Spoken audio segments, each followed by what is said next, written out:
නමෝ තස් භගවතු අරහතෝ සම්මා සම්බුද්දස්ස නමෝ තස් භගවතු අරහතෝ සම්මා සම්බුද්දස්ස නමෝ තස් භගවතු අරහතෝ සම්මා සම්බුද්දස්ස ශ්‍රද්ධා සම්පන්න කාරුණික පින්තුනි හැම දිනෙකම උතුම් ධර්ම ශ්‍රවණයට සූදානම් වන මොහොත ලෝතර බුදුරජාණන් වහන්සේ නමකගේ බුද්ධ ශාසනයක් ඔබට ලැබෙන්නේ මේ ලෝකේ තාම දුර්ලභ කාරණයක් හැටියට. ඒ උතුම් බුද්ධෝත්පාද කාලයක මනුෂ්‍ය ආත්ම භාවයක් ඇතිව ඔබට ওই විදිහට උත්පත්තියක් ලබා දෙන්නට පුළුවන්කම තිබෙන්නේ පෙර කරපු මහා කුසල ශක්තියක් නිසා. ඒ ඊටාම දුර්ලභ දෙයක්. ලෝකෙ මොනතරම් ඔය ඔබට ලැබී තිබෙන අවස්ථාව නොමැති සත්වය කොච්චරනම් අනන්ත අප්‍රමාණව ඉන්නවද? මිනිසුන් හැටියට උත්පත්තිය ලැබුවත් මේ ධර්මයක් නොලැබී ධර්මය ගැන අහන්නටවත් නැතිව ශාසනය පිළිබඳ වචනයක්වත් දන්නේ නැතිව කුසලයේ පිළිබඳ වචනයක්වත් අහන්නට නැතුව කොච්චර මිනිස්සු ලෝකේ ඉන්නවද? ඒ වගේම ඒ පිරිස අතරත් කුසලයේ ගැන අහන්නට ලැබෙන පිරිස අතරත් ශාසනය ගැන අහන්නට ලැබෙන පිරිස අතරත් ශාසනය කෙරෙහි නැමුණු සිත් ඇතිව කුසලයේ අකුසලයේ පිළිබඳව තේරුම් අරගෙන කටයුතු කරන පිරිස මොනතරම් සීමා සහිත පිරිසක්ද? ඉතින් ඔබට ඔබ ගැනම එක පැත්තකින් සතුටු වෙන්න පුළුවන්කම තියෙනවා. සාමාන්‍ය ලෝකෙ විදිහට මේ වටිනා අවස්ථාව පිළිබඳව කල්පනා කරලා. ඒක මහා කුසල විපාකයක්. පෙර කරන ලද කුසලයක විපාකයක්. ඒ නිසා තමයි ඔබට සත්පුරුෂ ආශ්‍රය, කල්යාණ මිත්‍ර සේවනය මේ හැම දෙයක්ම ලැබිලා තියෙන්නේ.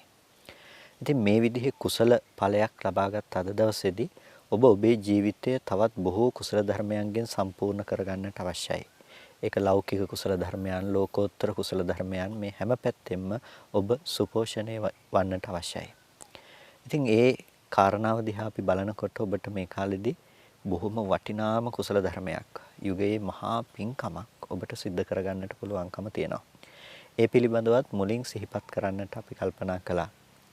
බෞද්ධ මාධ්‍ය ජාලයේ ඒ අනුග්‍රාහකත්වයේ යටතේ දීඝවාපී චෛත්‍ය රාජානන් වහන්සේ ප්‍රතිසංස්කරණය කිරීම සිද්ධ කරනවා. ඒ කටයුතු ආරම්භ කෙරී පවතිනවා. ඉතින් ඒ සඳහා ඔබට පුළුවන් ආකාරයෙන් සම්බන්ධ වෙන්න. ඔබට පුළුවන් යම් විදිහකටද එපමණකට ඒ ආකාරයෙන් දායකත්වයේ ඔබට දක්වන්නට පුළුවන් නම් ඒ ඊටාම වටිනා පින්කමක්. ඒක ඊටාම වටිනා කුසල කර්මයක්. ඔබ ඒ උත්තරීතර කුසල කර්මයට සම්බන්ධ වෙන්න. මොකද මේ වටිනා කුසල කර්මය ගැන අපි හොයලා බලනකොට අපිට දකින්න පුළුවන් අපදාන පාළිවල. ඒ කියන්නේ අපදාන පාළිය කියලා කියන්නේ මහරහතන් වහන්සේලා, මහරහත් තෙරණින් වහන්සේලා තමන් වහන්සේලා සසරෙදි කරපු පින්කම් ගැන කතා කරන තැන. ඒ කියන්නේ සසරෙදි කරපු පින්කම්, ඊට පස්සේ මේ ජීවිතේ නිර්වාණ අවබෝධයට ඒ කුසල ධර්මයන් හේතු වන හැටි, තමන්ගේ ජීවිත කතාව පිළිබඳව දේශනා කරපු ඒ තැන්. ඉතින් ඒ සඳහන් වෙලා තියෙන අපදාන පාළියේදී පුලින තූපිය තිස්ස තෙරුන් වහන්සේගේ අපදානයේ හැම අපි අරගෙන බැලුවොත් අපිට දකින්න පුළුවන් උන්වහන්සේ වැලි වලින් සෑයක් හදලා වැලි වලින් සකස් කරපු සෑයට කරපු පූජාවක් නිසා ලැබුණු මහා ආනිසංසය පිළිබඳව බොහෝ කාලයක් දුගතිවල යන්නේ නැතුව සුගතීන් වලම ඉපදෙමින් ඒ වගේම මේ ජීවිතයේදීත් නිවන් දැකීම සඳහා ඒ උත්තරීතර කුසලය හේතු උපනිශ්‍රය වූ ආකාරය පිළිබඳව දක්වනවා පුලින තූපී තෙස්ස තෙරුන් වහන්සේගේ කතා වස්තුවේදී. ඉතින් හිතන්නකො පින්නතුනි වැලි වලින් සෑයක් හදලා කරපු කුසලය ඒහා සමානව විපාක ලැබුණා නම් මේ ਸਰවඥ ධාතුන් වහන්සේලා තැන්පත් කරලා එදා සකස් කරපු සෑය දැන් ගරා වැටිලා තියෙනකොට නැවත ඔබට අවස්ථාවක් සැලසෙනවා කියලා කියන්නේ ඒක නැවත සකස් කරන්නට ඒක ඊටාම ආනිසංසදායක කුසලයක්. ඒක මහා බල සම්පන්න කුසලයක්. ඒ නිසා ඔබට පුළුවන් යම් විදිහකින්ද ඔබට පුළුවන් හැකියාව තියෙන්නේ යම් ආකාරයකින්ද අන්න ඒ ආකාරයට ඔබත් ඒ උත්තරීතර කුසලයේ සඳහා සම්බන්ධ වෙන්න.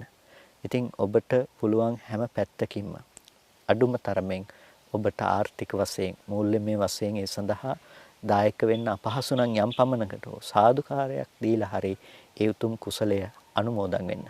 ඔබට පුළුවන් නම් ඒ උතුම් සෑරදුන් උදෙසා ඒ සකස් කරන එක gadol කැටයකට හරි ආධාර කරන්නට සම්බන්ධ වෙන්නට ඒක මහා ආනිසංසදායක දෙයක්. ඒ නිසා ඔබේ ජීවිතය තුළ මේ අපි හදපු සෑය කියලා ඔබට බලන්න පුළුවන් වෙන්න. ඒ උතුම් දීඝවාපී සෑරදුන් අපේ ජාතියේ නැවත ගොඩනගන්නට, නැවත වන්දනාමාන කළ හැකි ආකාරයට පූජනීය ස්ථානයක් හැටියට නැවත ප්‍රතිසංස්කරණය කරන්නට ඔබත් දායක වෙන්න පුළුවන්කම තිබෙනවා. ඔබත් ඒ සඳහා දායකත්වයේ සපයන්න. ඒක මහා කුසලයක්, ඔබේ ජීවිතයට ලැබෙන මහා ආශිර්වාදයක් කියන එකත් මුලින්ම සිහිපත් කරනවා. මොකද ඒ බඳු කුසල ධර්මයන් ලෝකේ බොහොම බලවත් කුසල ධර්මයන්. අද රුවන්වැලි සෑය ළඟට ගිහිල්ලා, මිරිසවැටි සෑය ළඟට ගිහිල්ලා, ජේතවනාරාමයේ ළඟට ගිහිල්ලා, මිහින්තලයට ගිහිල්ලා ඔබ මොනතරම් කුසල් සිතුවිලි ඇති කරගන්නවද?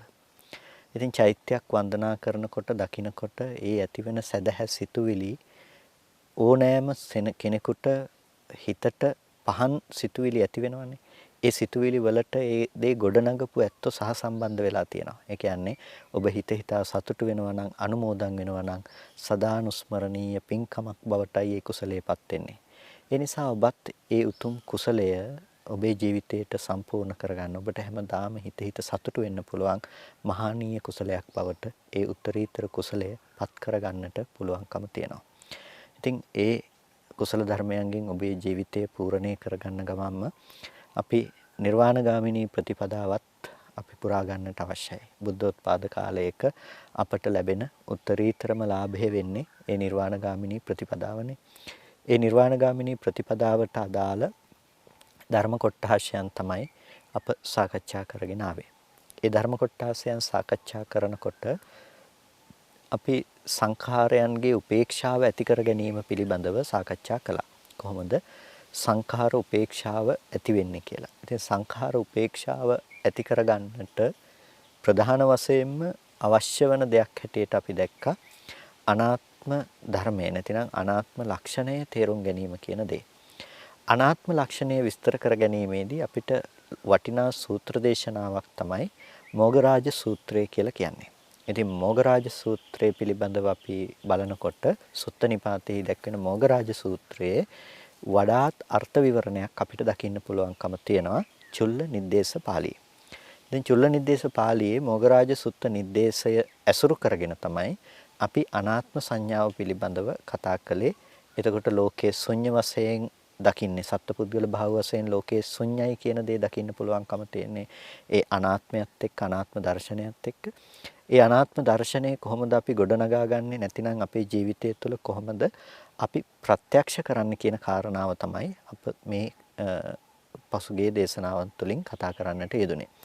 එතකොට එතනදී අපි කතා කළා මේ අනාත්මයි කියලා දකින්නේ මෙන්න මේ ආකාරයන්ට කියලා. ඒ කියන්නේ අරමුණු පිළිබඳව මෙනෙහි කළ යුතු ආකාරය ගැන අපි කතා කළා. එතකොට අවශ්‍ය පවත්ත සලක්ෂණ වශයෙන් තම වශයෙහි පවත්වන්නට බැරි කම නිසා මේ අනාත්ම ධර්මයේ ශුන්‍ය වශයෙන් දකින්න පුළුවන්කම තියනවා කියලා අපි එතනදී පැහැදිලි කරගන්නට යෙදුණා. ඒ වගේම තුච්ඡ සංඛාර සමනුපස්සනා වශයෙන් සංස්කාර ධර්මයන්ගේ තියෙන පහත් ස්වභාවය පිළිබඳව සමනුපස්සනා කිරීම වශයෙන්, මෙනෙහි කිරීම වශයෙන් කෙනෙකුට මේ අනාත්මයේ හිත බැස ගන්නවා කියන කරුණ එතනදී අපි ප්‍රධාන වශයෙන්ම කතා කළා. ඒ වගේම පස් ආකාරයකින්, ඒ වගේම හය ආකාරයකින්, දස ආකාරයකින්, 12 ආකාරයකින් කොහොමද මේ අනාත්මය පිළිබඳව කෙනෙකුගේ මනස පිහිටා සිටින්නේ කියන කරුණයි අප වැඩි දුරටත් ඒ කරුණ ඔස්සේ සාකච්ඡා කරන්නට යෙදුනේ.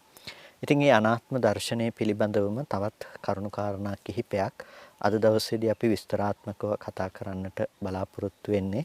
මොකද බොහෝ කොට අපි ඥාන ඔස්සේ කතා කරගෙන යනකොට අපිට ගැඹුරු විෂය පරාසයන් ආවරණය කරන්නට සිද්ධ වෙනවා.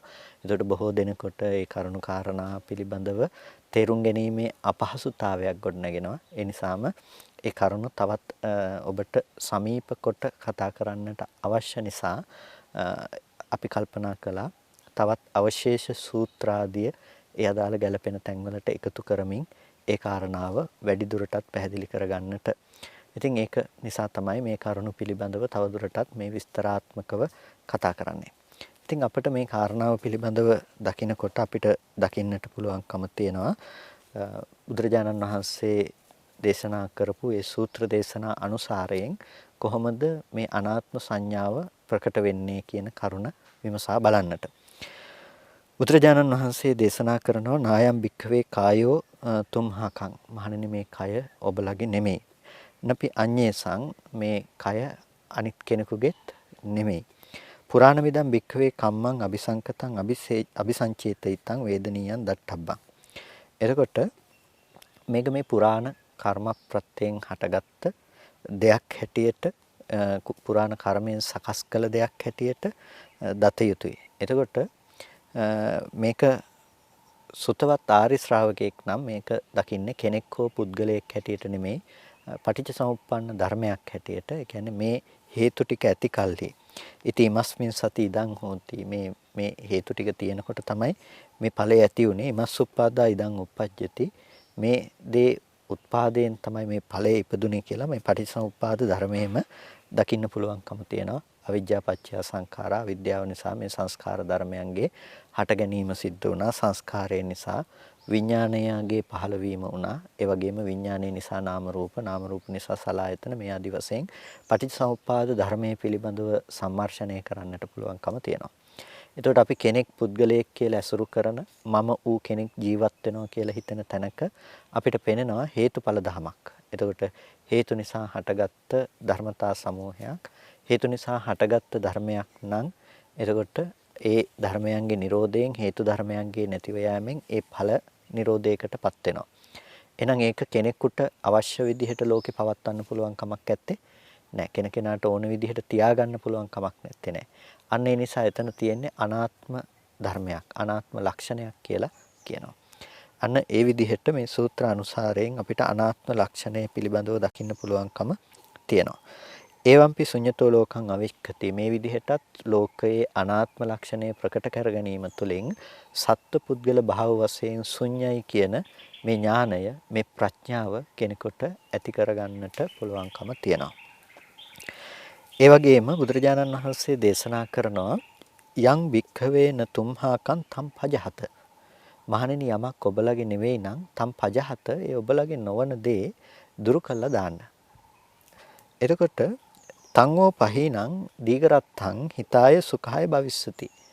ඒක ඔබලා දුරු කළාට පස්සේ ඔබලට බොහෝ කාලයක් දීගරත්තං හිතාය සුඛාය භවිස්සති. ඒක හිත සැප පිණිස පවතිනවා. යමක් ඔබලගේ නෙවෙයි නම් ඔබලගේ නොවන ඒ දේ දුරු කරන්න. ඒ දේ දුරු කළාට පස්සේ ඒක ඔබලට බොහෝ කාලයක් තංගෝ දීගරත්තං හිතාය සුඛාය භවිස්සති. බොහෝ කාලයක් හිත සුව පිණිස පවතින දෙයක් කියලා බුදුරජාණන් වහන්සේ දේශනා කරනවා. ඊට පස්සේ කිංච භික්ඛවේන තුම්හාකම්. මහණෙනි මොකද්ද ඔබලගේ නොවන දේ කියලා. රූපම් භික්ඛවේන තුම්හාකම්. මහණෙනි රූපය ඔබලගේ නෙමෙයි. තම් පජහත. එහෙනම් රූපය දුරු කරන්න. ඒ වගේම තංගෝ පහිනං දීගරත්තං හිතාය සුඛාය භවිස්සති. ඒ රූපේ දුරු කරපු ඔබලට බොහෝ කාලයක් ඒක රූපේ දුරු කිරීම හිත සුව පිණිස පවතිනවා. වේදනා භික්ඛවේන තුම්හාකම්. මහණෙනි වේදනාව කියන එක දුරු කළා දාන්න. තංගෝ පහිනං ඒක දුරු කළා දැම්මට පස්සේ දීගරත්තං හිතාය සුඛාය භවිස්සති. බොහෝ කාලයක් හිත සුව පිණිස පවතිනවා. ඒ වගේම සංඥාව කියන දේ ප්‍රහීන කළ යුතු දෙයක්. සංස්කාරය කියන දේ ප්‍රහීන කළ යුතු දෙයක්. විඥානය කියන දේ ප්‍රහීන කළ යුතු දෙයක්. මේ දේවල් ප්‍රහීන කරනකොට ඒ ප්‍රහීන කරන ලද්ද ඔබලට හිත සැප පිණිස පවතිනවා කියලා බුදුරජාණන් වහන්සේ දේශනා කරනවා. එතකොට යමක් Tamange නෙමෙයි නම් ඒක දුරු කරන්න කියලා බුදුරජාණන් වහන්සේ මෙතනදී දේශනා කරනකොට ඒ දුරු කරන්න කියලා කියන්නේ මොනවද? රූපය, වේදනාව, සංඥාව, සංකාරය, විඥානය කියන මේ දේවල්. එතකොට යමක් තොපගේ නෙවෙයි නම් තොපගේ නොවන ඒ දේවල් දුරු කළ යුතු ධර්ම. රූප, වේදනා, සංඥා, සංඛාර, විඥාන කියන මේ ධර්ම දුරු කළ යුතු ධර්ම හැටියට එතකොට මෙතනදී දේශනා කරනවා. එතකොට තංගෝ පහිනං ඒක දුරු කළාට පස්සේ ඒක බොහෝ කාලයක් ඔබට දීඝරත්තං හිතාය සුඛාය භවිස්සති. බොහෝ කාලයක් හිත සුව පිණිස පවතිනවා කියලාත් දේශනා කරනවා. ඒ කියන්නේ මේ මරණින් මත්තේ කරන ප්‍රහාණයක් ගැන නෙමෙයි බුදුරජාණන් වහන්සේ දේශනා කරන්නේ මේ අද කරන්න පුළුවන් දෙයක් පිළිබඳව. ඊට පස්සේ භික්ෂුන් වහන්සේලාගෙන් අහනවා තංකින් මඤ්ඤත භික්ඛවේ යං ඉමස්මින් 제තවනේ තිනකට්ට සාකා පලාසං තං ජනෝ හරෙය්‍යවා දහෙය්‍යවා යථාපච්චයන් වා කරෙය්‍ය. මහන්නේ ඔබලට මොකද හිතෙන්නේ? යම් විදිහකින් මේ 제තවනාරාමේ තනකොළ, දැව දඬු මෙන්න මේ දේවල් තියෙනවා. තන් ජනෝ හරේයවා දහේයවා. ජනයා ඒ දැව දඬු ආදී දේවල් තනකොළ වගේ දේවල් දහණය කරලා පුච්චලා දානවා නම් හරෙయ్య ඇවිල්ලා දර ටික කපාගෙන යනවා නම් දැව දඬු ටික අරගෙන යනවා නම් තනකොළ කපාගෙන යනවා නම් යථාපච්ඡං වා කරෙయ్య Tamanට අවශ්‍ය විදිහට ඒක ඕන් කරනවා නම් අපිනකෝ තුම්හාකං ඒව මස්ස ඔබලට මෙහෙම හිතෙනවද අම් හේ ජනෝ හරති මේ මිනිස්සු ඇවිල්ලා අපිව අරගෙන යනවා මේ මිනිස්සු ඇවිල්ලා අපිව පුච්චලා දානවා මේ මිනිස්සු ඇවිල්ලා අපිව අපිට ඕන විදිහට මේ මිනිස්සුන්ට ඕන විදිහට කටයුතු කරනවා කියලා ඔබලට හිතෙනවද නොහිතම් බන්තේ ස්වාමීනි අපිට එහෙම හිතෙන්නේ නැහැ මොකද්ද ඒක එහෙම නොහිතෙන්න හේතුව එතකොට කියනවා නහිනෝ ඒතම් බන්තේ අත්තාවා අත්තනියන්වා ස්වාමීනි මේ දේවල් අත්තාවා අත්තනියාවා මේක තමා කියලා දකින්නට හෝ නැතිනම් තමා කොට දකින්නට හෝ ආත්මයක් කොට දකින්නට හෝ ආත්මනීය දෙයක් තමාගේයයි ගන්නට දෙයක් හෝ ආත්මනීය වශයෙන් ගන්නට දෙයක් හෝ මේකේ ඇත්තේ නැහැ. එතකොට ඒව මේවකෝ භික්ඛවේ යං නතුම්හාකං තම්පජහත මහණෙනි අන්න ඒ විදිහට යමක් ඔබලගේ නෙවෙයි නම් ඔබලගේ නොවන දේවත් කළා දාන්න. දැන් බුදුරජාණන් වහන්සේ බොහොම අපූර්ව ධර්මකාරණාවක් මේ සූත්‍රයෙන් පැහැදිලි කරලා දෙන්නේ. යමක් අපේ නෙමෙයි නම් අපේ නොවන ඒ දේ දුරු කළා දාන්න. එතකොට මොනවද අපේ නොවන දේ? රූපය අපේ නෙමෙයි, වේදනාව අපේ නෙමෙයි, සංඥා සංකාර විඥාන අපේ නෙමෙයි. හරියට ඒක කොයි වගේද? එතකොට ජේතවනාරාමේ තියෙන තනකොළ දැවදඬු ආදී දේවල්, ඔබ වටේට තියෙන තනකොළ දැවදඬු ආදී දේවල් කවුරු හරි අරගෙන ගියයි කියලා ඔබට ඒ දේවල් හේතු කරගෙන දුකක් වෙහසක් ඇති වෙන්නේ නැහැ. එතකොට මේ දුක වෙහෙස ඇති වෙන්නේ නැති වෙන්න හේතුව මොකද්ද? ඔබලට ඒ පිළිබඳව ආත්මයක් කියන අදහසක් නැහැ. ඒ පිළිබඳව ආත්මනීය දෙයක් කියලා තමාගේයි ගත්ත දෙයක් එතන නැත්තේ නැහැ කියලා දැක්කොත් අන්න එතකොට ඔබට මේ දේවල් නැති වුණා කියලා දුක එන්නේ නැහැ. දැන් ඔබ රූපය ආත්මයක් කොට හිතුවොත් රූපය තමායයි කොට කල්පනා කළොත් මොකද වෙන්නේ? ඒක තමායයි කියලා කල්පනා කළොත් ඒ දේවල් තමාගේ කියලා ඔබ කල්පනා කළොත් අන්න ඒක හේතු කරගෙන ඔබේ ජීවිතයට දුක ගලාගෙන එනවා. ඇයි ඔබට නැති වෙන්නේ තමාගේ කියලා ගත්ත දේවල්. නැතිනම් තමා කියලා අල්ලගත්ත දේවල්. ආත්ම සහ ආත්මනීය වශයෙන් ගත්තාම රූපය කියන දේ ඒ රූපය නැති වෙනකොට ඔබේ ජීවිතයට දුක එනවා. වේදනාව විඳීමට ඔබ කැමති වෙනකොට සැප වේදනාවට විඳීමට කැමති වෙනකොට ඒක තමා හෝ තමාගේ කියලා කල්පනා කළාට පස්සේ මොකද වෙන්නේ? ඒ තමාට අවශ්‍ය පරිදි වේදනාව නොපවතිනකොට ඒ නොපවතින වේදනාව පිළිබඳව ඔගොල්ලෝගේ ජීවිතේට දුක කියන දේ ගලාගෙන එන්න පටන් ගන්නවා. ඒ වගේම තමයි සංඥා සංඛාර තමන් කැමති සංඥාවන් තමන්ට නොලැබෙනකොට එතකොට අන්න තමන්ගේ ජීවිතේට දුක කියන දේ ගලාගෙන එන්න පටන් ගන්නවා. එතකොට දැන් මෙතනදී පොඩි අපිට හිතන්නට දෙයක් තියෙනවා. මේ දේවල් අපි ආත්ම සහ ආත්මනීය වශයෙන් කල්පනා කළා. තමාට අයිති සහ තමාගේ දේවල් හැටියට කල්පනා කළා. අන්නේ කල්පනා කරපු තැනක තමයි අපේ ජීවිතේට දුක ආවේ. ඒ නිසා තමයි මේ අපේ නොවන දේ අපිට ප්‍රහාණය කරන්නට කියලා කියන්නේ. ඒ කියන්නේ දැන් අනුන්ට අයිති දෙයක්, පරග්‍රහිත දෙයක්. ඒ කියන්නේ අනුන්ට අයිති අනුන්ගේයයි සම්මත දෙයක් අපි තමාගේ කියලා අල්ලගත්තොත් එහෙම එතකොට ඒක තමාගේ කියලා අල්ලගත්තාම ඒක තමන්ගේ මඤ්ඤණාවක් විතරයි තමන්ගේ සංකල්පනාවක් විතරයි හැබැයි ඒක පවතින්නේ තමන්ට ඕන විදිහට නෙමෙයි අන්න ඒ විදිහට තමයි පින්නතුනේ මේ හැම ධර්මයක්ම අපි අල්ලගෙන තියෙන්නේ මේක අනුන්ට අයිති දෙයක් එතකොට ඒ තමාගේ නොවන ධර්මයක් අපි තමාගේ කියලා කල්පනා කරනවා. රූපය තමන්ගේ නෙමෙයි, තමන්ගේ නොවන රූපය තමන්ගේ කියලා කල්පනා කරනවා. වේදනාව තමන්ගේ නෙමෙයි, වේදනාව තමන්ගේ කියලා කල්පනා කරනවා. සංඥා සංඛාර විඥානත් ඒ විදිහටයි. එතකොට මේ ලෝකේ යම් කිසි දෙයක් ඔබට හම්බ වෙනවා නම් තමා හෝ තමාගේ කියලා ගන්නට අවශ්‍ය දේවල්. ඒ වගේම ආත්ම හෝ ආත්මනීය වශයෙන් ගන්නට දේවල් හම්බ වෙනවා නම් අන්නේ හැම තැනකම තියෙන්නේ කෙලෙස් සහගත ස්වභාවයක්. නැතිනම් ආශ්‍රව සහගත ස්වභාවයක්. ඒ නිසා තමයි ඒක වැරදි කියලා කිව්වේ. එතකොට යමක් ඔබලගේ නෙවෙයි නම් ඒක ප්‍රහාණය කරන්නට කියලා කිව්වේ ඇත්තටම අපේ නොවන ඒ දේ දුරු කළ යුතු නිසා. එහෙනම් මේ දුරු කළ යුත්තේ අපේ කියලා ගත්ත තැන අපට අයිති කියලා හිතන දේවල් ටික. තමා කියලා හිතපු තමාට අයිති කියලා හිතපු දේවල් ටික. මේ ඊටාම සියුම් කරුණක් පිළිබඳව අපි මේ කතා කරන්නේ. තමා හෝ තමන්ට අයිති කියලා හිතපු දේවල් පිළිබඳව තමයි අපි ප්‍රහාණය කළ යුතු තැන බවට පත් වෙන්නේ. එතකොට ඒ දේ ප්‍රහාණය කළ යුතු තැන නම් පින්නතුනේ ප්‍රහාණය කළ යුතු තැනට අදාළව මෙතනදී කතා කරන්නේ ඊටාම ගැඹුරු තැනකින්. ඒ කියන්නේ රූපය ප්‍රහාණය කළ යුතුයි කියලා කියන්නේ මේ ඇහැට එන රූපය ගලවලා ඉවත් කරන්න කියලා එහෙම නෙමෙයි. ඒ වගේම කනට එන සද්දය අයින් කරන්න කියලා නෙමෙයි. එහෙම වුණොත් එහෙම ප්‍රශ්නයක් වෙනවනේ. ඇහැ නැතුව රූප නැතුව කියලා තැනකින් කතා කරන්නට වුණොත් එහෙම. හැබැයි ඇත්තටම රූපය අයින් කරන්න වෙනවා. හැබැයි ඇත්තටම ඇහැ කියන දේ අයින් කරන්න වෙනවා. එහෙනම් අපිට බෙදා ගන්නට වෙනවා. අපි අයින් කළ යුතු ඇහැ, අයින් කළ යුතු රූපය මොකක්ද කියන එක පිළිබඳව අපිට හරියට විනිශ්චය කරගන්නට වෙනවා. එතකොට යමක් අපගේ නෙවෙයි නම් අපගේ නොවන රූපය අපි ඉවත් කළ යුතුයි කියලා කියන්නේ අපගේ නොවන රූපය අපගේයයි අල්ලගත්ත නිසා තමයි අප ඒක ඉවත් කළ යුතු වෙන්නේ. අපගේ නොවන රූපය අපගේ කියලා අල්ලගත්ත කම නිසා. නැත්නම් තමාගේ කියලා තමන්ගේ නොවන දෙයක් අල්ලගත්ත තැන තමයි අපි ප්‍රහාණය කළ යුතු වෙන්නේ. එතකොට අපි දුරු කළ යුත්තේ ඒ රූපයේ මිසක වෙන රූපයක් නෙමෙයි. ඒ කියන්නේ තමන්ගේ කියලා ගත්ත දේ තමයි තමන්ට ඉවත් කරන්නට වෙන්නේ. ඒ බඳු රූපය ඔබ දුරු කළ යුතුයි. ඒ බඳු රූපය ඔබ ලෝකේ යථාර්ථයක් විදිහට ඔබ හමුවට ආපු දේ නෙමෙයි. ඒ කියන්නේ ඇහැට ආපු වර්ණ රූපේ නෙමෙයි ඔබ කිසිම කාලයක පුද්ගලයෙක් විදිහට ඇසුරු කරන්නේ.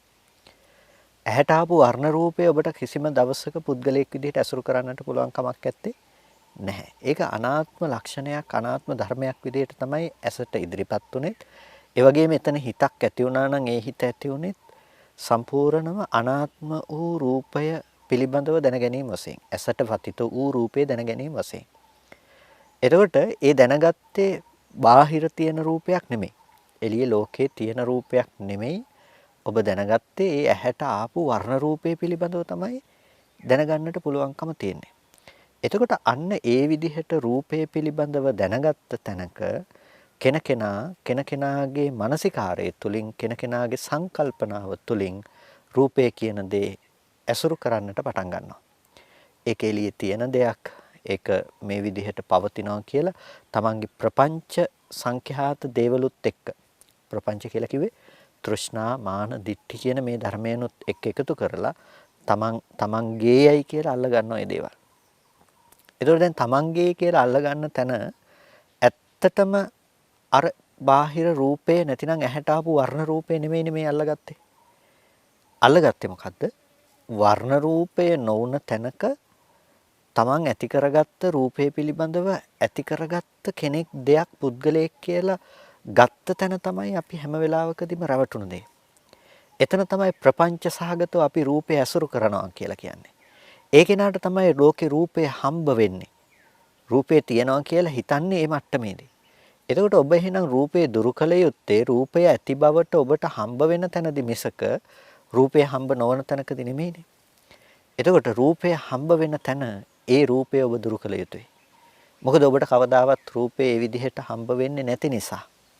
රූපය ආත්ම හෝ ආත්මනීය වශයෙන් කවදාවත් හම්බ නොවන නිසා ඔබ රූපය කියන දේ ප්‍රහාණය කළ යුතුයි. රූපය කියන දේ දුරු කළ යුතුයි.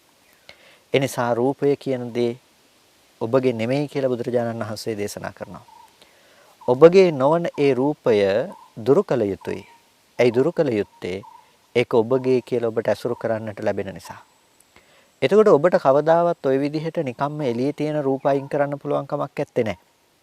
ඇහැ ගලවලා අයින් කරන්න බෑනේ. එතකොට එහෙම ගැලෙව්වයි කියලා නිවන් දකින්න පුළුවන් කමක් නැහැනේ. වර්ණ රූපය වලක්වයි කියලා නිවන් දකින්න පුළුවන් කමක් නැහැනේ. එහෙනම් මේ මොන රූපේද නැති කරන්නට කියලා කියන්නේ. ඔබට තියෙන රූපේ පිළිබඳව චන්දරාග බවක්, කැමැත්තෙන් ඇලෙන ස්වභාවයක් තියෙනවා.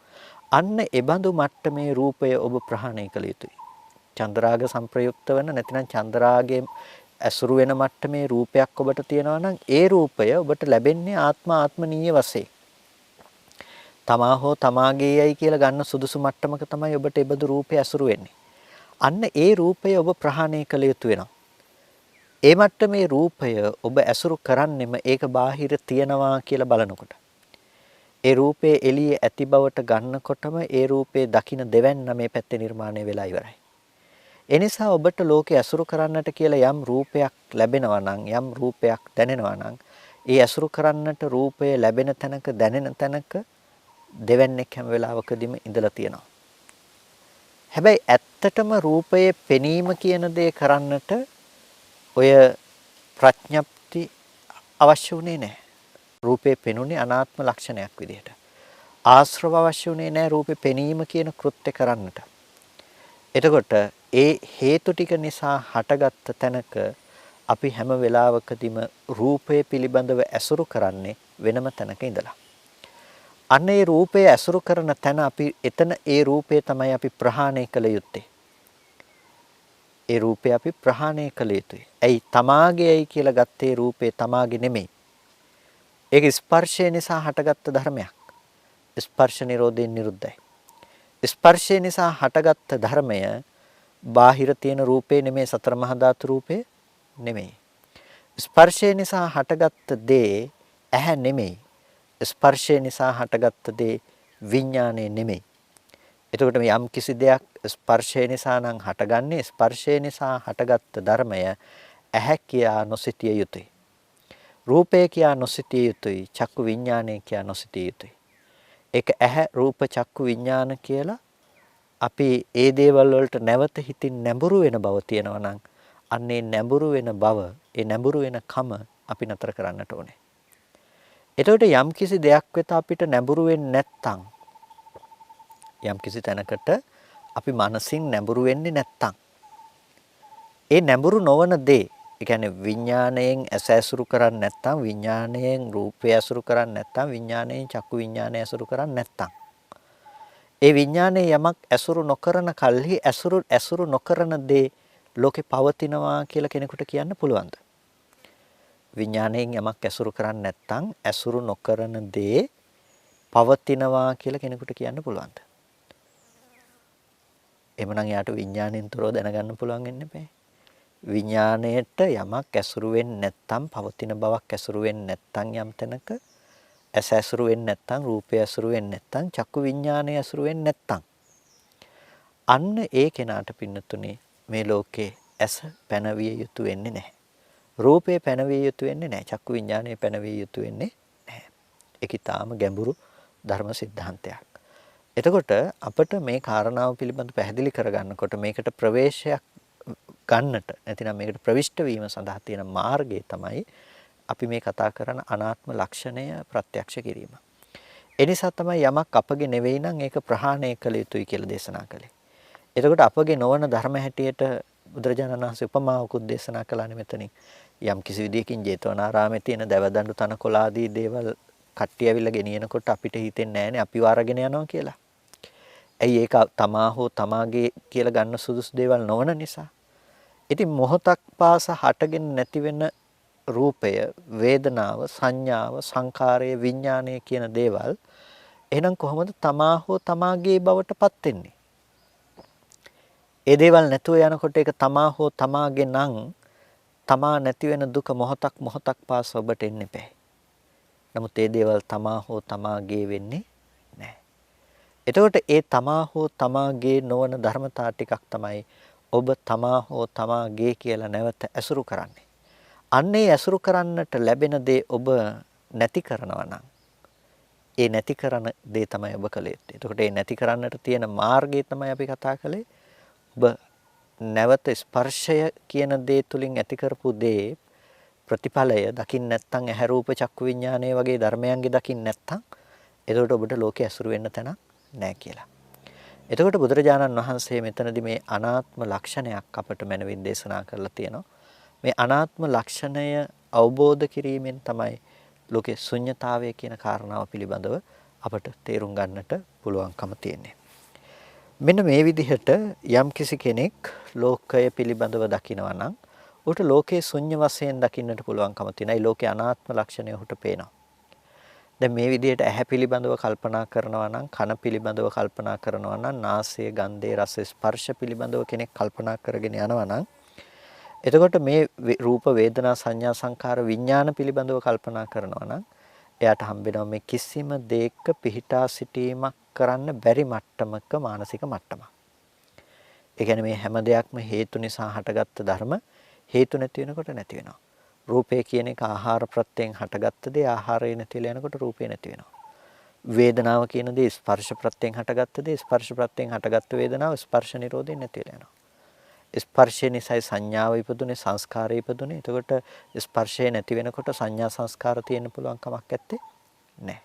එතකොට ඒ දේ නැති වෙලා යනවා. ඒ වගේම නාම රූප ප්‍රත්‍යයෙන් තමයි විඥානය හටගත්තේ. නාම රූප දෙක නැතිලා යනකොට විඥානය විතරක් තියෙන්න පුළුවන් කමක් නැහැ. විඥානය නැති වෙලා යනවා. එතකොට ඒ හටගෙන නැති වෙලා යන ධර්මතාවයක් තමා හෝ තමාගේයි කියලා ගන්න සුදුසු දෙයක් නෙමෙයි. ඇයි ඒක හටගත්තේ හේතු නිසා නම් හේතු නැති වෙනකොට නැති වෙන ධර්මයේ තමා දකින්නවා කියලා කියන එක මෝඩකමක් කියන දේ ඔහුට ප්‍රත්‍යක්ෂ කරන්නට පුළුවන්කම තියෙනවා. මෙන්න මේ විදිහට ඔහු සමස්ත ලෝකයේ පිළිබඳවම කල්පනා කරනවා. එතකොට දැන් මේක පිළිබඳව අපි තවදුරටත් විමසගෙන යනකොට අපිට දකින්නට පුළුවන්කම තියෙනවා. දැන් මෙන්න මේ ලෝකය ශුන්‍ය වශයෙන් දකිනවා කියනකොට මේ මොකද්ද මේ කතා කරන්නේ? මොකද්ද මේ අනාත්ම ලක්ෂණය කියන එක? ආනන්ද තෙරුන් වහන්සේ වෙලාවක බුදුරජාණන් වහන්සේ මේ ළඟට ගිහිල්ලා අහනවා ස්වාමිනී ශුන්‍යෝ ලෝකෝ තිබන්තේ උච්චති කිත්තාවතානකෝ බන්තේ ශුන්‍යෝ ලෝකෝති උච්චති කියලා. ඒ කියන්නේ ස්වාමීනි ලෝකේ ශුන්‍යයි කියලා කියනවා. ස්වාමීනි කොතකින්ද මේ ලෝකේ ශුන්‍යයි කියලා කියන්නේ කියලා. එතකොට බුදුරජාණන් වහන්සේ දේශනා කරනවා යස්මාචකෝ ආනන්ද ශුන්‍යං අත්තේනවා අත්තනියේනවා තස්මා ශුන්‍යෝ ලෝකෝති උච්චති. ආනන්ද මේ ලෝකේ යම්කිසි දෙයක් අත්තේනවා අත්තනියේනවා ආත්මයෙන් හෝ ආත්මනීය දෙයෙන් ශුන්‍යද අන්න ඒ නිසා තමයි ආනන්ද මේ ලෝකය ශුන්‍යයි කියලා කියන්නේ. එතකොට මොනවද ආනන්ද මේ ලෝකේ ආත්ම සහ ආත්මනීය භාවයෙන් ශුන්‍ය? චක්කුංකෝ ආනන්ද ශුන්‍යං අත්තේනවා අත්තනියේනවා ආනන්ද ඇහැ කියන එක ශුන්‍යයි අත්තේනවා අත්තනියේනවා ආත්ම වශයෙන් හෝ ආත්මනීය වශයෙන් ඇහැ කියන එක ශුන්‍ය ධර්මයක්. රූපා ශුන්‍යා. ඒ වගේම රූප ශුන්‍යයි අත්තේනවා අත්තනියේනවා ආත්ම වශයෙන් හෝ ආත්මනීය වශයෙන් ශුන්‍යයි. චක්කු විඥාන ශුන්‍යා. චක්කු විඥානය ශුන්‍යයි. චක්කු සම්පස්සෝ ශුන්‍යෝ. චක්කු සම්පස්සේ ශුන්‍යයි. යම්පිදං චක්කු සම්පස්සපච්චය උපජ්ජති වේදිතං සුඛං වා දුක්ඛං වා දුක්ඛම සුඛං වා යම් කිසි චක්කු සම්පස්ස ප්‍රත්‍යයෙන් ඉපදුනා නම් වේදනාවක් සුඛං වා දුක්ඛං වා දුක්ඛම සුඛං වා සැප දුක් නොදුක් නොසුව වේදනාවක් හටගත්තා නම් නැත්නම් උපේක්ෂා වේදනාවක් හටගත්තා නම් අන්න ඒකත් තම්පි ශුන්‍යං අත්තේනවා අත්තනියනවා අන්න ඒක ශුන්‍යයි අත්තේනවා අත්තනියනවා ආත්ම හෝ ආත්මනීය වශයෙන් ඒක ශුන්‍යයි කියලා බුදුරජාණන් වහන්සේ ආනන්ද තෙරුන් වහන්සේට දේශනා කරනවා. ඉතින් දැන් මේ විදිහට අපි අරගෙන බලනකොට බුදුරජාණන් වහන්සේ මෙතනදී මනවින්ම දේශනා කරනවා කොහොමද මේ ලෝකයේ ශුන්‍යයි කියලා කියන්නේ. ඒතකොට ලෝකය කියන්නේ මොකද්ද කියලා මූලික විදිහටම බුදුරජාණන් වහන්සේ අර්ථ ගන්නවා. ලෝකය කියලා කියන්නේ මොකද්ද පින්නතුනේ? ලෝකය කියලා කියන්නේ ඇහැ ලෝකය, රූප ලෝකය, චක්කු විඥානය ලෝකය, එතකොට චක්කු සම්පස්සේ ලෝකය, චක්කු සම්පස්ස ප්‍රත්‍යයෙන් උපන් වේදනාවක් තියෙනවා නම් මේක තමයි ලෝකය කියලා කියන්නේ. එතකොට දැන් ලෝක ප්‍රඥප්තියනේ මෙතනදී පෙන්වන්නේ. ලෝකය කියලා කියන්නේ මොකද්ද? එතකොට මේ ලෝකය ශුන්‍යයි කියලා කියන්නේ. ලෝක ප්‍රඥප්තිය සහ ලෝකය ශුන්‍යයි කියලා කියන්නේ ඇයි? මේ කාරණාව තමයි බුදුරජාණන් වහන්සේ දේශනා කරන්නේ. දැන් ලෝකය කියනකොට අපි ගොඩක් ලෝකය ගැන කල්පනා කරනවා. බාහිර පවතින ලෝකය අනන්ත සක්වල චක්‍රාවාට විශ්වය මේ පිළිබඳව අපි කල්පනා කරනවා. හැබැයි ලෝකය ගැන බුදුරජාණන් වහන්සේ අපිට දකින්න අනාත්ම වශයෙන් කියලා දේශනා කළේ මොකක් ගැනද? අපිට ශුන්‍ය වශයෙන් දකින්න කියලා දේශනා කළේ ඔය තියෙන අනන්ත විශ්වය අනන්ත චක්‍රාවාට ඔය දේවල් පිළිබඳව නෙමෙයි අපිට දකින්න කියලා පෙන්වන්නේ. එතකොට අපිට මොකක් ගැනද දේශනා කරන්න කිව්වේ? චක්ෂුෂය, රූපය, චක්කු විඥානය, චක්කු සම්පස්සේ, චක්කු සම්පස්සජා වේදනාව. මෙන්න මේ දේවල් ටික තමයි පින්නතුනේ අපි ශුන්‍ය වශයෙන් දැකිය යුතු වෙන්නේ. මේ දේවල් ටික ආත්ම හෝ ආත්මනීය වශයෙන් ශුන්‍යයි කියලායි අපි කල්පනා කරන්නට අවශ්‍ය වෙන්නේ. එතකොට ආත්ම සහ ආත්මනීය වශයෙන් මේ දේවල් ශුන්‍යයි කියලා කියනකොට අපිට හරියට තේරුම් ගන්න වෙනවා ඇයි මේක ආත්ම සහ ආත්මනීය වශයෙන් ශුන්‍යයි කියලා කියන්නේ කියලා. එතකොට මේ ලෝකය කියලා අපි යම් කිසි දෙයක් ඇසුරු කරනවා නම් අපට ලෝකය කියලා ඔබ අනන්ත විශ්වය කියලා හිතුවත් අනන්ත සක්වල කියලා හිතුවත් මේ මහා පෘථුවිය කියලා ඔබ හිතුවත් ඔබ හිතන්නේ රූපේ පිළිබඳවමනේ. ඔබේ මනස පවතින්නේ රූපේ පිළිබඳවම රූප සංඥාවක් පිළිබඳවම. නැතිනම් ඒ රූපය ඔබට ওই විදිහට පෙන්නපු ඔබේ ඇස පිළිබඳව. නැතිනම් ඒ දෙකම එකතු වෙලා දැනගත්ත හිත පිළිබඳව. විඥාණයට ප්‍රතිෂ්ඨාවක් ලැබිලා තියෙනවා. ඇහැ, රූප, චක්කු විඥාන මේ දේවල් නිකේතනයක් බවට පත් වෙලා තියෙනවා. විඥාණයට නිකේතනයක් බවට පත් වෙලා නවාතැන්පලක් බවට පත් වෙලා තියෙනවා. එතකොට මේ කියන ලෝකය අපිට ස්පර්ශ ආයතන 6 අත්දැකීම විදිහටනේ දකින්න වෙලා තියෙන්නේ. අපි යම් දෙයක් ගැන හිතනවා නම් අනන්ත ලෝකය ගැන හිතනවා නම් මේ හිතන අනන්ත ලෝකය අපි දැකපු දෙයක් ගැන. එතකොට එක්ක අහපු දෙයක් පිළිබඳව. අපි ලෝකය කියලා විඳින්නේ මේ ස්පර්ශ ආයතන 6න් ගත්ත අත්දැකීම් මිසක වෙනත් දෙයක් නෙමෙයි. එතකොට ඒ දේවල් නිකේතන ස්ථාන බවට අපි පත් කරගෙන තියෙනවා. කියන්නේ විඥාණයට නවාතැන් පොළවල් බවට පත් කරගෙන තියෙනවා. ඒ නිකේතන ස්ථාන බවට පත් කරගත්තාම ඕන වෙලාවක ඒ තැනක පිහිට ලබන්නට පුළුවන්කම තියෙනවා. ඒ තැනක නතර වෙලා ඉන්න පුළුවන්කම තියෙනවා. ඒ නිසා තමයි දේශනා කළේ මේ තණ්හාව උපදින්නෙත් පවතින්නෙත් කොහෙද කියලා අහනකොට මේ ඇස පිළිබඳව තමයි තණ්හාව උපදින්නෙත් තණ්හාව පවතින්නේ. චක්කුල් ලෝකේ පිය රූපං සාත රූපං ettesa තණ්හා uppajjamana uppajjati එත්ත නිවිසමානා නිවිසති. ඇස ලෝකේ ප්‍රිය ස්වභාවයෙන් සාත ස්වභාවයෙන් යුක්තයි. ettesa තණ්හා uppajjamana uppajjati එත්ත නිවිසමානා නිවිසති. එතන තමයි මේ තෘෂ්ණාව කියන දේ ඉපදෙනවා නම් උපදින්නේ. එත්ත නිවිසමානා නිවිසති. එතන තමයි මේ තණ්හාව කියන දේ පවතින්නේ. ඒ වගේම රූපය ලෝකේ ප්‍රිය ස්වභාවයේ සහ සාත ස්වභාවයෙන් යුක්තයි. ettesa තණ්හා uppajjamana uppajjati එත්ත නිවිසමානා නිවිසති. රූප ලෝකේ ප්‍රිය සාත ස්වභාවයෙන් යුක්තයි. එතන තමයි තෘෂ්ණාව උපදින්නේ. එතන තමයි තෘෂ්ණාව පවතින්නේ. ඒ වගේම චක්කු විඥාණය ලෝකේ ප්‍රිය සාත ස්වභාවයෙන් යුක්තයි. එතන තමයි තෘෂ්ණාව හටගන්නේ. නැතිනම් තෘෂ්ණාව උපදිනවා නම් උපදින්නේ, පවතිනවා නම් පවතින්නේ. ඒ කියන්නේ විඥාණය මේ ඇස පිළිබඳව නිකේතනයක් ලබනකොට විඥානයේ රූපේ පිළිබඳව නිකේතනයක් ලබනකොට විඥානයේ චක්කු විඥානයේ පිළිබඳව යම් නිකේතනයක් ලබනකොට ඒ නිකේතනය ලැබීම කියන දේ ඒ ලබන නිකේතනය නවාතන කියන දේ නිසා ඒ දේ කෙලෙස් සහිත බවකින් තමයි අපිට ඇසුරු වෙන්නේ ආශ්‍රව සහිත බවකින් තමයි අපිට ඇසුරු වෙන්නේ. එතකොට මේ කෙලෙස් ආශ්‍රව සහිත බවකින් ඒ දේ ඇසුරු වෙන ඒ නිකේතන ස්ථානය අපි විනාශ කරන්නට අවශ්‍යයි. ඒ කියන්නේ මේක නිකේතනයක් හැටියට පනවන්න පුළුවන් කමක් නැත්තේ. ඒ නිසා තමයි රූපේ ප්‍රහාණය කළ යුතුයි කියලා කියන්නේ. ඒ කියන්නේ මේක විඥාණයෙන් ඇසුරු කරන්න පුළුවන් දෙයක් හැටියට පෙන්වලා දෙන්න බෑ. විඥාණයෙන් ඒ රූප ඇසුරු කළ යුත්තක් හැටියට පෙන්වලා දෙන්න බෑ. විඥාණයෙන් ඒ චක්කු විඥාණය ඇසුරු කළ යුත්තක් හැටියට පෙන්වලා දෙන්න බෑ. එහෙනම් අපිට දකින්න වෙනවා මේ අපි දැනගන්න දේ කවදාවත් නැවත බාහිරට නැඹුරු නොවන මට්ටමකින්. ඒ කියන්නේ මේ පෙනෙනවා කියන සිදුවීම නැතිනම් අපි මේ දකින දේ කවදාවත් එළිය රූපේ පැත්තේ තියෙන දෙයක් නෙවෙයි කියන දැක්ම අපිට උපද්දවලා දෙන්න සිද්ධ වෙනවා. එතකොට තමයි අපිට මේ ඇස ඇසුරු නොවන විදිහට අපි ජීවත් වෙනවා කියලා කියන්නේ. රූප ඇසුරු නොවන විදිහට ජීවත් වෙනවා කියලා කියන්නේ. චක්කු විඥානය ඇසුරු නොවන විදිහට අපි ජීවත් වෙනවා කියලා කියන්නේ. එතකොට අන්න ඒ දේදි තමයි අපිට පෙන්වන්න වෙන්නේ මේ හේතු නිසයි මේ ධර්ම ටික ඉපදිලා තියෙන්නේ. රූපේ කියන එක මේ විදිහට හටගත්තේ මේ ආහාර ප්‍රත්‍ය නිසා. එතකොට මේ ඇහැ රූප චක්කු විඥාන කියන මේ තුන් දෙනාගේ එකතුව නිසා තමයි ඒ තැනක ඉපදුනේ චක්කු සම්පස්සේ කියන්නේ. එමත් නැතිනම් මේ තුන් දෙනා එකතු වුණ තැනකට අපි කිව්වා චක්කු සම්පස්සේ ඉපදුනා කියලා. එතකොට ඒ චක්කු සම්පස්ස ප්‍රත්‍යයෙන් තමයි වේදනාවක් ඉපදුනා නම් වේදනාව ඉපදෙන්නේ. චක්කු සම්පස්ස ප්‍රත්‍යයෙන් තමයි එතන සංඥාවක් තියෙනවා නම් සංඥාවක් තියෙන්නේ. දැන් ඔය වේදනාව ඔය සංඥාව තනියෙන් රූපෙට විතරක් පෙන්වන්න පුළුවන් දෙයක් නෙමෙයි. ඒක ඇහැට පෙන්වන්න පුළුවන් දෙයක්ුත් නෙමෙයි. ඒක විඥාණයට විතරක් පෙන්වන්න පුළුවන් දෙයක්ුත් නෙමෙයි. මේක මේ ස්පර්ශ ප්‍රත්‍යයෙන් ඉපදුණු දෙයක්. ඒකයි චක්කුංජ පටිච්ච රූපේච උපජ්ජති චක්කු විඥානං තින්නම් සංගති පස්සෝ තුන් දෙනාගේ එකතුව තමයි ස්පර්ශය කියලා තියෙන්නේ. පස්සපච්චය වේදනා. ස්පර්ශ ප්‍රත්‍යයෙන් තමයි වේදනාව කියන දේ උපදින්නේ. ඒ කියන්නේ වේදනාව වෙනම ඊට පස්සේ තනිය උපදිනවා කියලා තනියම උපදිනවා කියලා නෙමෙයි කියන්නේ.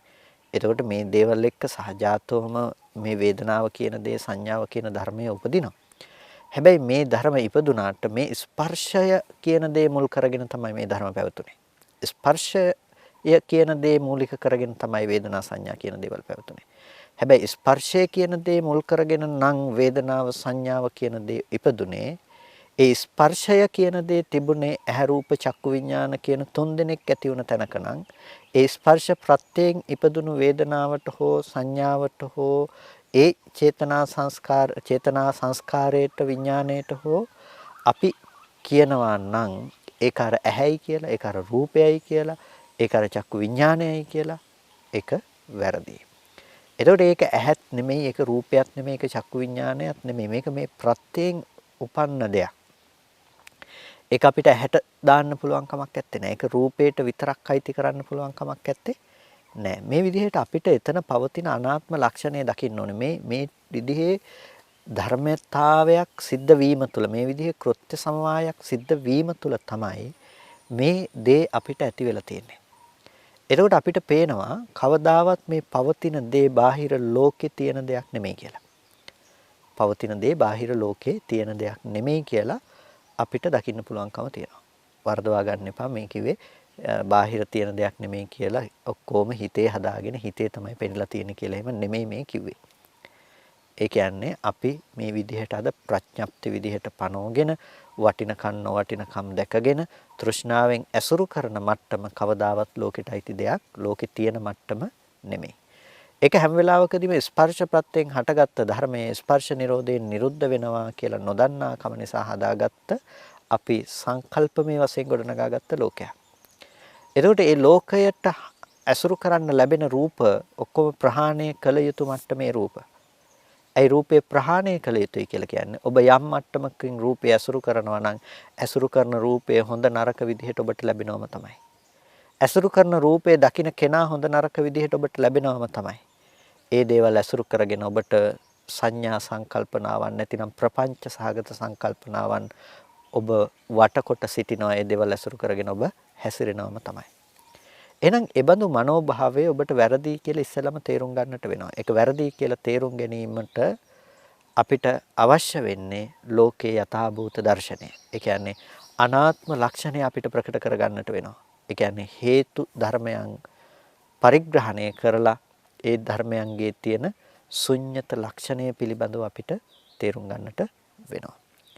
එතකොට මෙන්න මේ විදිහට කෙනෙක් බලනවා නම් එයාට ඇහැ කියන දේ, රූපය කියන දේ, චක්කු විඥානය කියන දේ, චක්කු සම්පස්සේ කියන දේ, ඒ නිසා උපන් වේදනාව කියන දේ මේ ලෝකේ පවතින දේවල් හැටියට උපදින්නේ නැහැ. කලින් දැකපු දේවල් ආයෙ දකින්න පුළුවන් කියලා ඔබ ඇතුලේ නිමිති රඳවලා තියාගන්නේ නැහැ. ඇයි මෙහි දකින්නවා කියන සිද්ධිය බාහිර ඇහැ පැත්තට අපි නැවත දාන්න නැත්නම් රූපේ පැත්තට අපි දාන්න නැත්නම් චක්කු විඥානයේ පැත්තට අපි දාන්න නැත්නම් නොදාන විදිහේ දර්ශනයක් අපිට ඇසුරු වෙනවා නම් අපේ ජීවිතය තුළ අපිට කොයි වෙලාවකවත් ඒ ලෝකෙට නැවත පතිත වීමක් වෙන්නේ නැහැ. ඒ කියන්නේ පතිත වෙන්න ලෝකයක් හම්බ වෙන්නේ නැහැ.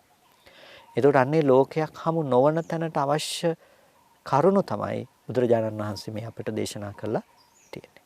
එතකොට මෙන්න මේ විදිහට දකිනකොට කොහොමද සුද්ධං ධම්ම සමුප්පාදං සුද්ධං සංඛාර සම්තතින් සුද්ධ වූ ධර්මතාවයන්ගේ පැවැත්මක් විතරයි.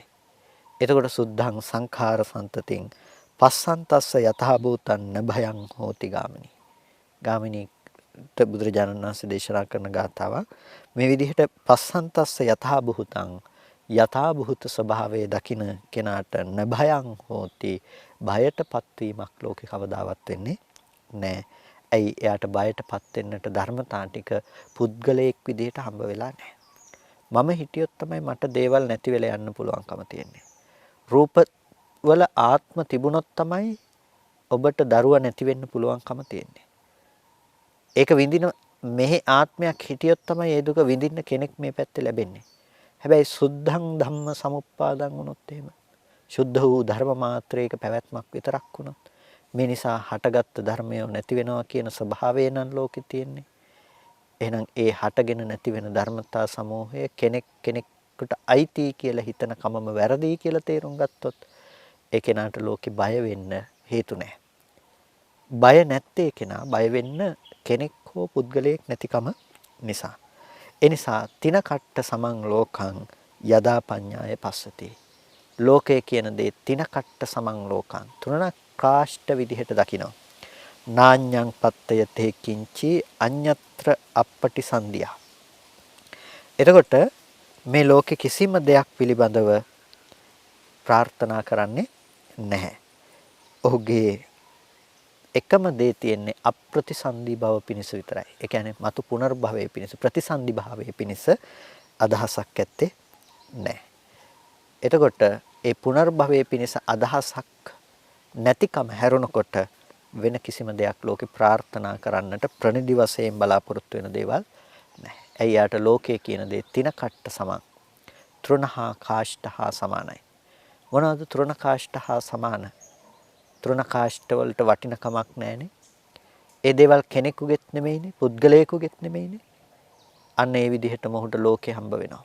ලෝකේ හම්බ වෙනවා කියන්නේ දරුවෝ, ගෙවල්, දොරවල්, යාන වාහන, තමා මේ දේවල් නෙමෙයි. මේ දේවල් තෘණ කාෂ්ඨ නෙමෙයිනේ. ආත්ම සහ ආත්මනීය වශයෙන් කල්පනා කරපු දේවල් නේ.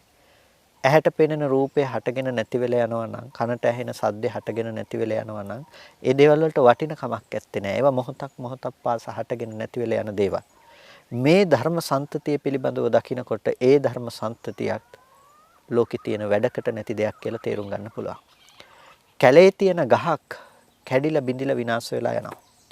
වැඩකට නැති ගහක් කැඩිලා බිඳිලා ගියා කියලා ඔබට දුකක් ඇත්තේ නැහැ ජීවිතේ කොච්චර වුණත්.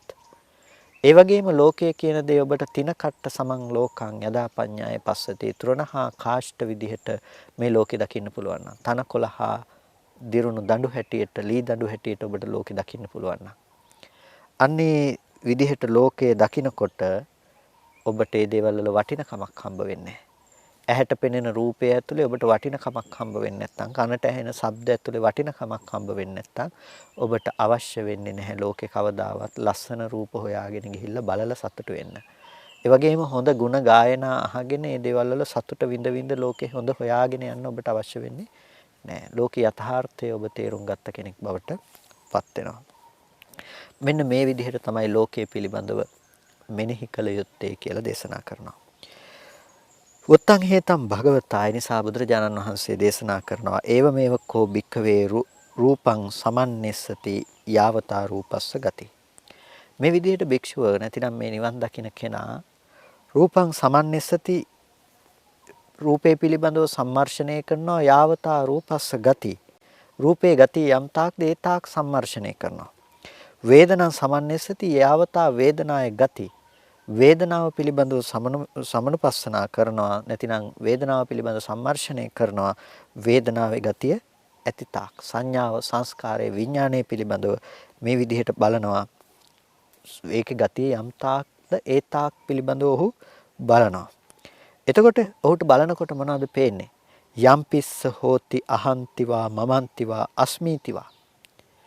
ඒ බලනකොට ලෝකේ යම් කිසි විදිහකින් ඔහුට තිබ්බනම් අහන්ති මම කියලා එකක් තිබුණා නම් මමන්ති මගේ කියලා තිබුණා නම් අස්මීති වෙමි කියලා දෙයක් තිබුණා නම් තම්පිතස්ස නොහොති. ඒක ඔහුට ඇති වෙන්නේ නැහැ. ඇයි? යාවතා රූපස්ස ගති තාවතා සමන්නස්සති. යම් තාක් රූපේ ගතිය නම් ඒ තාක් ඔහු සමන්නස්සනාව කරනවා. ඒ කියන්නේ ඒ තාක් ඔහු නුවණින් කල්පනා කරනවා. එතකොට විමසා බලනකොට මේ විදිහට රූපේ පිළිබඳව විමසගෙන ගිහිල්ලා බලනකොට ඔහුට හම්බ වෙන්නේ සුද්ධං ධම්ම සමුප්පාදං. සුද්ධ වූ ධර්ම සමුප්පාදයක් විතරයි. රූපේ පිළිබඳව කල්පනා කරගෙන යනකොට සුද්ධ වූ ධර්ම සමුප්පාදයක් විතරයි හම්බ වෙන්නේ. ඒක කෙනෙක් පුද්ගලයෙක් හෝ කියලා ගන්න සුදු දෙයක් නෙමෙයිකයි. ඒක සම්මර්ෂණය කරගෙන ගිහිල්ලා බලනකොට අහන්ති මම කියලා දකින්න දෙයක් ඒක ඇතුළේ ඇත්තේ නැහැ. මමන්ති මගේ කියලා හිතන්න දෙයක් නැහැ. අස්මීති ඒකත් එක්ක මම ඉන්නවා කියලා හිතන්න දෙයක් ඇත්තේ නෑ මේ ධර්ම සමුප්පාදයක් විතරයි වෙලා තියෙන්නේ. ඔව් ධර්ම සමුප්පාදයේ පිළිබඳව දකිනකොට ඒ ධර්ම සමුප්පාදයේ ආරම්භය පුද්ගලයේ කෙනෙක් දෙයක් හැටියට හිතන වැරදි සහගත මනෝභාවය ඔහුව මුලාවටපත් කරන්නේ. ඔහුට පුළුවන්කම ලැබිලා තියෙනවා එතන ඇත්ත යථාර්ථය දකින්න. එතන ඇත්ත යථාර්ථය දකිනකොට එයා ජීවිතේ කවදාවත් මුලාවටපත් වෙන්නේ නැහැ. ඇයි? ඔහු අවබෝධ කළ යුතු දේ ඔහු අවබෝධ කරලා තියෙනවා. මෙන්න මේ විදිහට තමයි අපි ලෝකේ මෙනෙහි කළ යුත්තේ. සංස්කාර ධර්මයන් පිළිබඳව කල්පනා කළ යුත්තේ. සංස්කාර ධර්මයන්ගේ තියෙන අනාත්ම ලක්ෂණය පිළිබඳව අපි නුවණින් මෙනෙහි කරලා බලන්නට අවශ්‍යයි. මේ විදිහට අපි මේ සංස්කාර ධර්මයන්ගේ යථාර්ථය පිළිබඳව මෙනෙහි කරලා බලනකොට අපිට පේනවා ලෝකයේ අනාත්ම සංඥාවක්. අනාත්ම සංඥාවක් පේනකොට අනාත්ම සංඥාවක් ආත්ම හැටියට ගන්න කමේ තියෙන වැරද්ද අපිට වටහා ගන්න පුළුවන්කම තියෙනවා.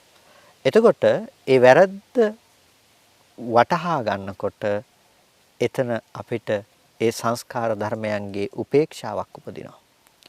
ඇයි යම් කිසි දෙයක් ආත්ම වශයෙන් අපි පරිග්‍රහණය කළා නම් ආත්ම වශයෙන් අපි අල්ලගත්තා නම් අල්ලගත්ත දේවල් පිළිබඳවනේ පින්නතුනේ අපි හැමදාම මේ ලෝකේ ගනුදෙනු කරන්නේ කටයුතු කරන්නේ වටිනකන් නොවටිනකන් දෙන්නේ අපි සංස්කාර ධර්මයන් ඇත්ත කරගෙන. හැබැයි යම් තැනක එහෙම දේවල් අපිට හම්බ වෙන්නේ නැත්තම් ඔහුට හම්බ වෙන්නේ සුද්ධ වූ ධර්ම සමුප්පාදයක් විතරයි නම් ඒ වගේම සුද්ධ වූ සංඛාර සම්තතිය පිළිබඳව යම් කිසි කෙනෙක් දකිනකොට ඒ කෙනාට මේ ලෝකේ යථාභූත ස්වභාවයෙන්ම අවබෝධ වෙනකොට ඒ දේවල් පිළිබඳව සත්පුද්ගල සංඥා බැසගන්නේ නැහැනේ. එතකොට ලෝකේ මේ දේවල් වල මම මගේ වශයෙන් ගන්න දේවල් ඔහුට ඇසුරු වෙන්නේ නැතු වෙනවා. එතකොට මොකද වෙන්නේ? අර සංස්කාර ධර්මයන්ගේ උපේක්ෂා බවක් තමයි තියෙන්නේ. ලෝකේ ඔබට රජනීය නොවන, ඒ වගේම දුක් නොවන දෙයක්. ඒ කියන්නේ දැන් ඔබ පාරේ වාහනයක ගමනක් යනකොට පාර දෙපස පුංචි පැලෑටි තියෙනවා. ලස්සනක් නොවන ඔබට වැඩි හැඟීමක් ඇති නොවන දේවල් ඔබ ඕන තරම් පහු කරගෙන යනවා. ඒ දේවල් පිළිබඳව ඔබට 아무තු ඇලීමක් හෝ 아무තු ගැටීමක් ඇත්තේ නැහැ. අන්න ඒ වගේම ඔබට රූපේ පිළිබඳව ඒ යථාර්ථය අවබෝධ කරගන්නකොට සුද්ධ වූ ධර්ම සමුප්පාදයක් විතරයි කියලා ඔබ දකිනකොට ඒ දේවල් වල ඔබේ හිතේ ගොඩනගාගත්ත සංකල්පයේ වශයෙන් ඇති කරගත්ත වටිනකම නොදකිනකොට නොවටිනකම් නොදකිනකොට ඒ දේවල් පිළිබඳව ඔබට උපේක්ෂාවක් උපදිනවා. ඒ උපදින උපේක්ෂාව කවදාවත් අර බාහිර ලෝකේ තියෙන දේවල් නිසා තියනවා කියන තැන මෝඩකමින් හදපු උපේක්ෂාවක් නෙමෙයි. ඔබ ඒක සුද්ධ වූ ධර්ම සමුප්පාදයක් දැකීම නිසායි ඔබට ඒ උපේක්ෂාව ඉපදුනේ. සුද්ධ වූ ධර්ම සමුප්පාදයක්, සුද්ධ වූ සංඛාර සම්තතියක් දැකීම තුළයි ඒ ධර්ම සමුප්පාදය ඉපදුනේ. එතන යථාර්ථය දැක්කා. ඒ යථාර්ථය දැකලා එතන අනාත්ම ලක්ෂණයක් දැක්කා. පුද්ගලයෙකුගේ නොවන ධර්මයක් හේතු ටික ඇති කල්ලි හටගෙන හේතු නැති වෙනකොට නැති වෙලා යන ස්වභාවය පිළිබඳව අවබෝධ කළා. අන්න ඒ අවබෝධය නිසා ඔබට ලෝකෙ කිසිම දෙයක් හම්බ වෙන්නේ නැහැ. ඇසුරු කළ හැකි දේවල්. කොටින්ම කියනවා නම් ඔබට ඇහැ නැති වෙලා, ඔබට රූපේ නැති වෙලා, ඔබට චක්කු විඥානේ නැති වෙලා. එතකොට ආය අහන්න එපා පෙනීමක් නැති වෙලාද කියලා. ඇයි ඇහත් නැත්තම්, රූපත් නැත්තම්, චක්කු විඥානත් නැත්තම් දැන් පේන්නෙත් නැද්ද කියලා ආය අහන්න එපා. ඇයි පේන දේ ගැන නෙමෙයි, නැතිනම් පෙනෙන බව ගැන නෙමෙයි මේ කතා කරලා තියෙන්නේ. මේ කතා කරලා තියෙන්නේ මොකක් ගැනද? විඥාණය ඇස නිකේතන ස්ථානයක් බවට පත් කරගන්න එක. විඥානයේ රූප නිකේතන ස්ථානයක් බවට පත් කරගන්න එක. විඥානයේ චක්කු විඥානයේ නිකේතන ස්ථානයක් බවට පත් කරගන්න එක කියන. ඒ බඳු මට්ටමේ නිකේතනයක් බවට පත් කරගන්නවා නම් නිකේතනයක් බවට පත් කරගන්න ඇහැ ඔබ දුරු කළ යුතුයි. නිකේතනයක් බවට පත් කරගන්න රූපය ඔබ දුරු කළ යුතුයි. නිකේතනයක් බවට පත් කරගන්න විඥානය ඔබ දුරු කළ යුතුයි. එතකොට ඔබ දුරු කළ යුතු දේ පිළිබඳව ඔබට අවබෝධ කරගන්න පුළුවන්කම තියෙනවා. ඒ විදිහට ඒ ධර්මයේ පිළිබඳව ඔබ අවබෝධ කරගන්නකොට ඔන්න ඔබට එතන තියෙන ඇත්තම ඇත්ත ස්වභාවය යථා ස්වභාවය තේරුම් ගන්න පුළුවන්කම ලැබිලා තියෙනවා. ඒ යථා ස්වභාවයේ තේරුම් ගැනීම තුළින් තමයි ඔබට සංඛාරයන්ගේ උපේක්ෂා සහගත ස්වභාවය ඇති වෙලා තියෙන්නේ. එතකොට මේ සංඛාරයන්ගේ උපේක්ෂා සහගත ස්වභාවය ගැන බලනකොට ඔබට සංඛාරයන්ගේ උපේක්ෂා සහගත ස්වභාවය අවබෝධ වන්නට අනාත්ම ලක්ෂණය ප්‍රධාන හේතුවක් වුණා. ඒ අනාත්ම ලක්ෂණය ප්‍රධාන හේතුවක් බවට පත් වෙනකොට අනාත්මය නිකන් ඇති උනේ නැහැ. අනිත්‍යතාවය සහ දුක්ඛ ලක්ෂණය හා එකතුව තමයි අනාත්මය කියන දේ ගොඩ නැගුණේ. එතකොට මේ අනාත්මය කියන දේ ගොඩනගෙනකොට අනාත්මය ගොඩනැගීමෙන් ඔබට ශුන්්‍යතාවය කියන තැනට ඔබේ මනසපත් කරගන්නට පුළුවන්කම ලැබුණා. ඒ වගේම අනිත්‍ය කියන තැනින් අනිමිත්ත භාවයට ඔබට මනසපත් කරගන්නට පුළුවන්කම තිබුණා. දුක්ඛතාවයේ දැකීම තුළ ඔබට බලාපොරොත්තු ප්‍රනිදි නැති විරහිත භාවයට ඔබේ මනස ඇති කරගන්නට පුළුවන්කම තියෙනවා. කොටිම කියනවා නම් චේතෝ විමුක්තිය කරා ඔබට ඔබේ මනස දියුණු කරගන්න පුළුවන්, චේතෝ විමුක්තිය උපදව ගන්න පුළුවන්කම තියෙනවා. ඉතින් ඉදිරියේදී අපිට විමුක්ති කතා කරන්නට තියෙන නිසා මේ කාරණා පිළිබඳව මෙතනදී වැඩි දුර විග්‍රහයක් කරන්නට බලාපොරොත්තු වෙන්නේ නැහැ.